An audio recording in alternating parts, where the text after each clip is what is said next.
What is going on, everyone? A huge thank you for clicking on the video. I greatly appreciate that as always. Now today I am finally back with the long-awaited, at least for me anyways, Liquid Crystal version for the Game Boy Advance. Yes, Liquid Crystal version, quite the infamous ROM hack.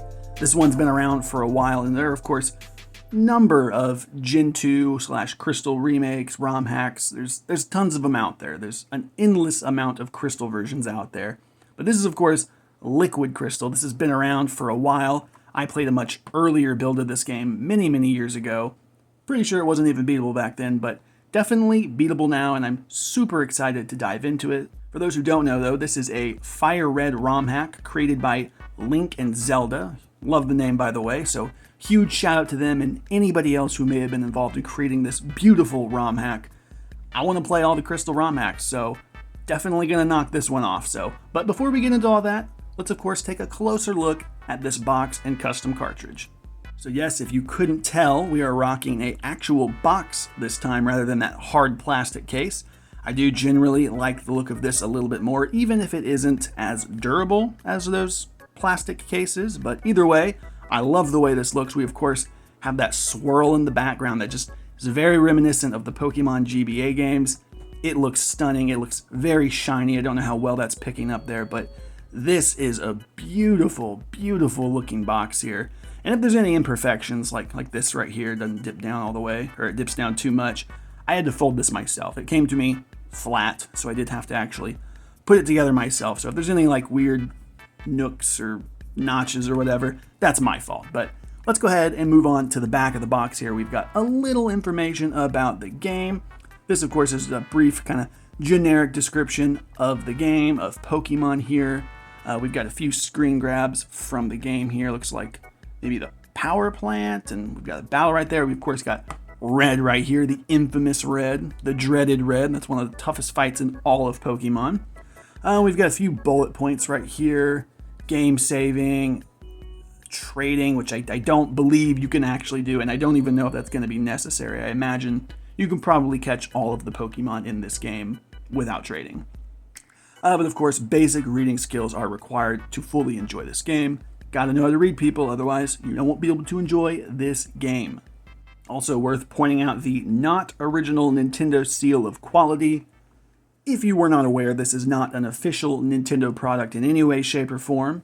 This is a fan-made game and a separately made, other fan-made cartridge and case here. So two separate people entirely here, not made by the ROM's creator, this box or cartridge in any way, shape, or form. And of course, this is not an official Nintendo product. You're not going to find this, sealed on a Nintendo website or anything like that. It's just a completely separate fan-made project, and I love it. I just love collecting these things. I'm a physical game collector, and it looks beautiful. So figure that was worth pointing out. Not official at all.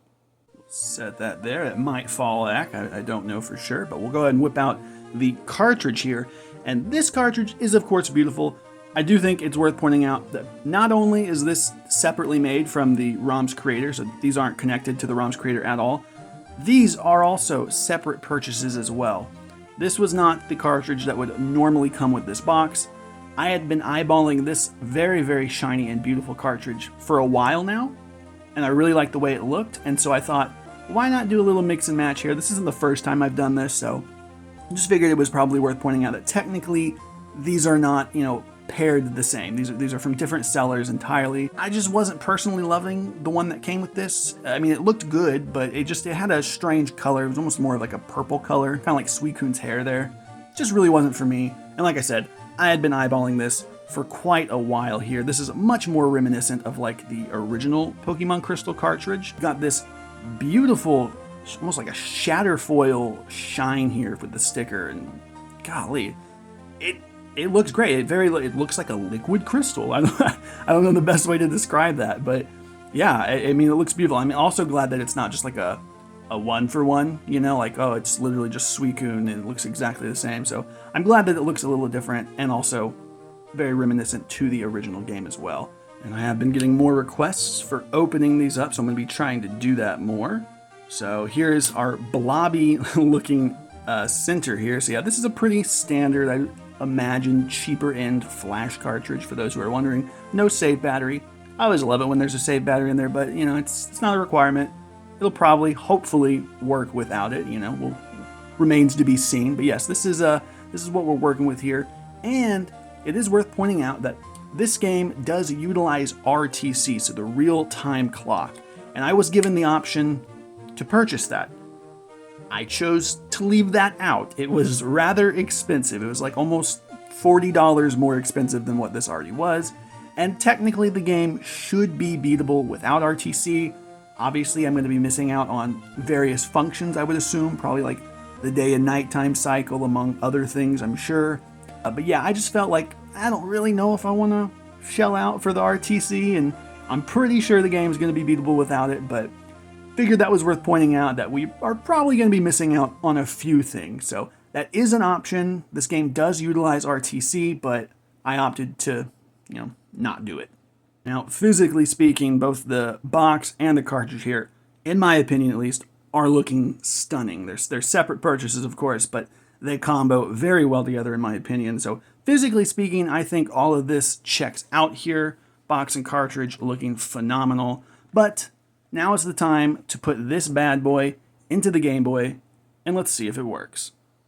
Alright, we are finally here with the long-awaited Liquid Crystal version. Now, of course, the big question, does it save? Does this cartridge hold a save? And thankfully, it does. I put about 40-ish hours into it, cruised through the Johto and the Kanto, and I had a blast doing it. So that is, of course, the best possible outcome we could ask for. Now, let's move on to any issues. Were there any glitches? Yes, there were a few, but thankfully, nothing too crazy. It seemed to be mostly overworld texture-based glitches. The dreaded Whitney, for example, was actually just this black square. You could talk to her just fine, battle her, she was normal. Also, Bugsy's gym just had this weird little black bar you could pass through, kind of odd, but pretty sure it went away after I beat him. And just a few little odds and ends like that would occasionally pop up here and there, but it was few and far between, and in a lot of cases, it would disappear eventually. Like I said, nothing game-breaking. There were no issues during actual battle, which was good.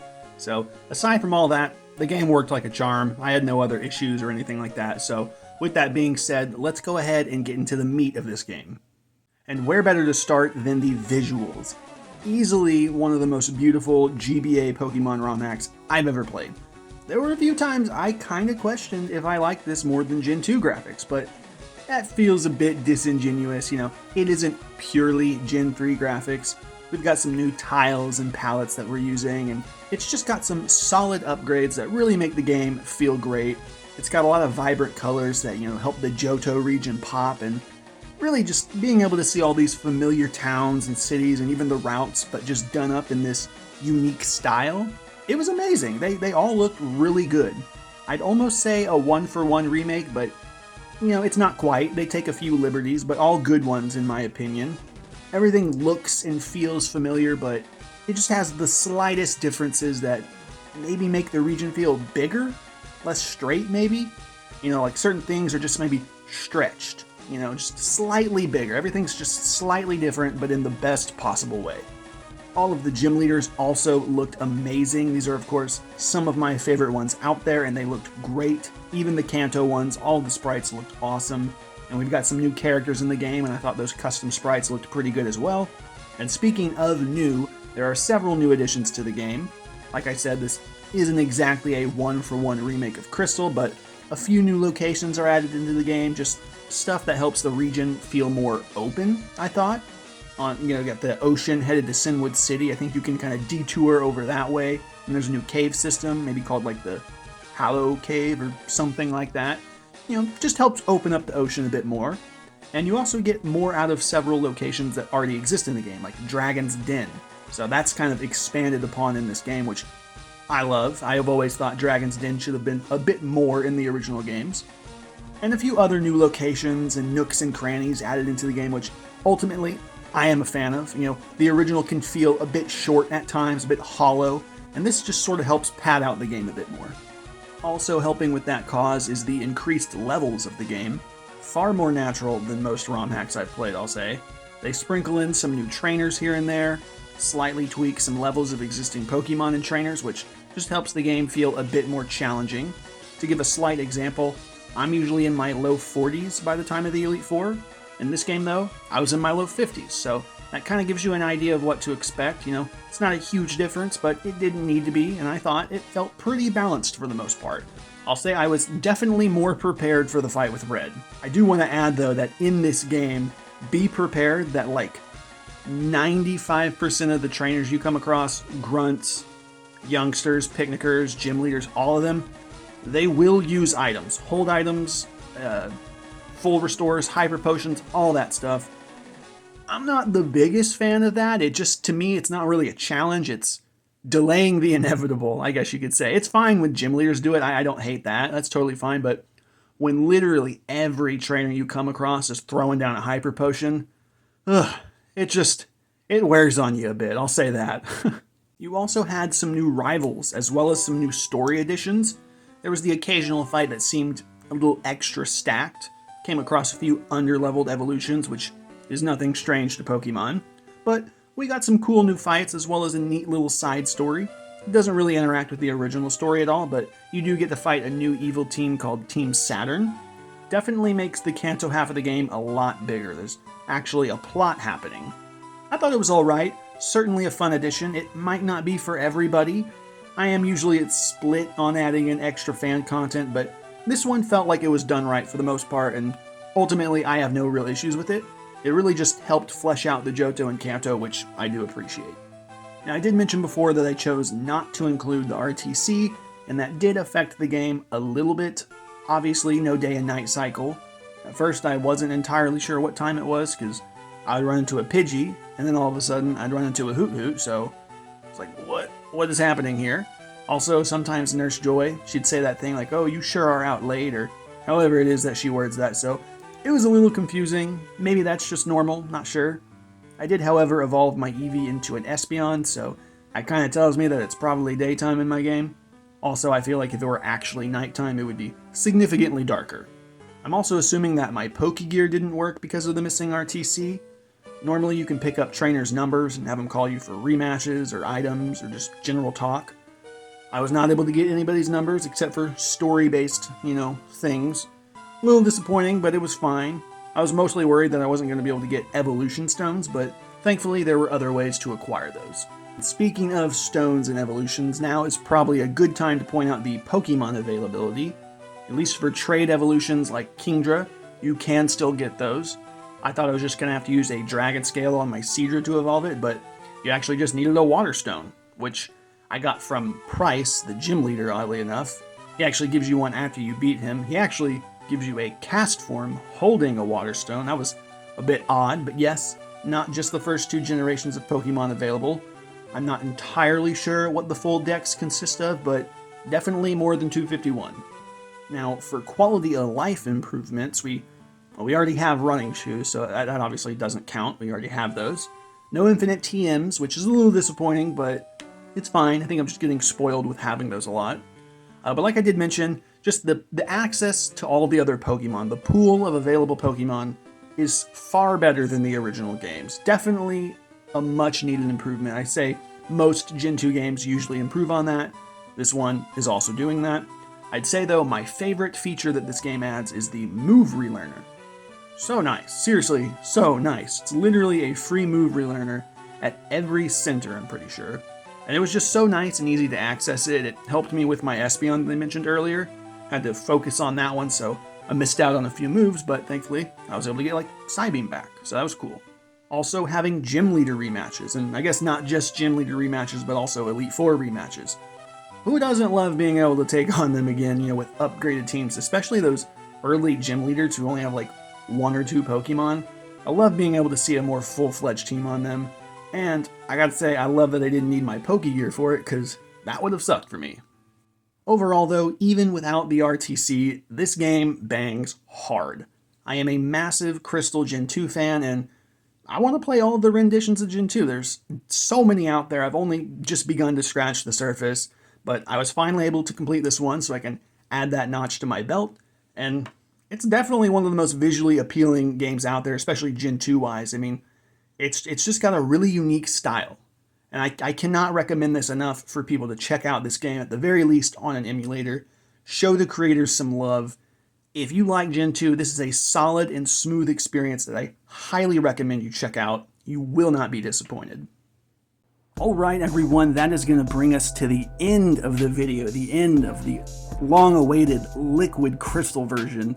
And I will just reiterate again, what a game. This was such a stunning and fun way to play my favorite game of all time.